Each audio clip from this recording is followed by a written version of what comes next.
పసుపు తాడు ఒకటే మహాభాగ్యమై బ్రతుకుతుంది పడతి పతే లోకమై.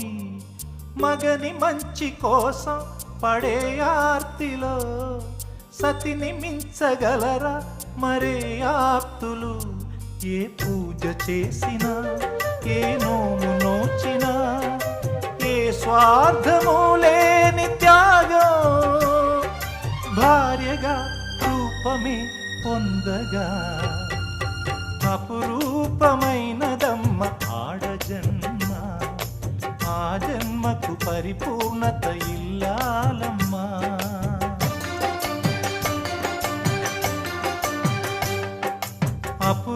అపురూపమైనదమ్మ ఆడజన్మ, ఆ జన్మకు పరిపూర్ణత